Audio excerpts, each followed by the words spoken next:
මොකක්ද මේ කියන්නේ? නිවාඩුවට අයියා ගෙදර එනවද? ඈ? එහෙනම් මං ගෙදරට එන්නේ.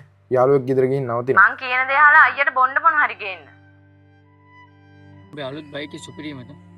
නේ? ඒක නෙමෙයි. උඹයි උඹලා අයියට උත්තර කැමති. මගේ අයියා කියලාවත් කියන්න එපා බා.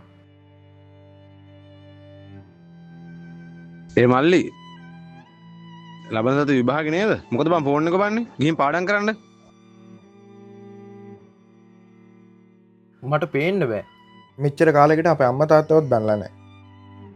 අම්මා මට මේ සල්ලි මදිනේ.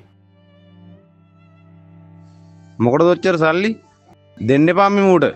අම්මා තමයි මූට සල්ලි දීලා නරක කරන්නේ. මූ ගෙදර ලොකු එකා හින්දා ඔලුවට අරන් ඉන්නේ. කොහෙද යන්නේ උඹ? එයාලොත් එක්ක එළියට යනවා. ඒවා මොකුත් ඕනේ නැහැ. ගිහින් පාඩම් කරන්න.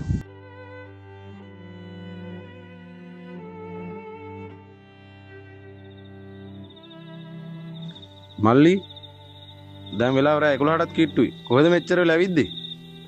මං උඹෙන් තමයි අහන්නේ. කියනවා. කොහෙ ගියත් ඔයාට මොකද? මොකක්ද තමුසේ කියන්නේ?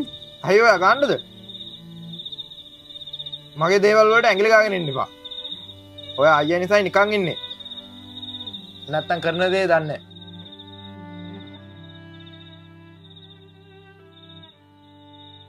මොකක්ද ඒ උඹ කරේ?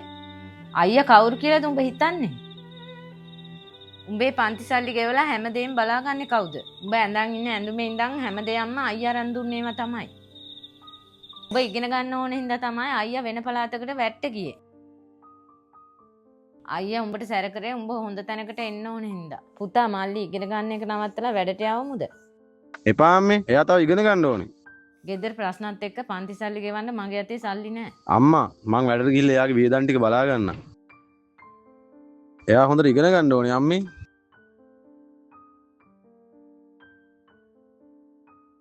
අයියේ මට සමා වෙන්න. මං ඔයා ගැන කිසිම දෙයක් තේරුම් ගන්න නැතුව එදා හිම ඇසුණාට මට සමා වෙන්න. මාත් එක්ක තරහ වෙන්න එපා අයියේ. කමක් නෑ බං. උඹ මට කොහොම සැලකුවා? උඹ මගේ මල්ලිනේ.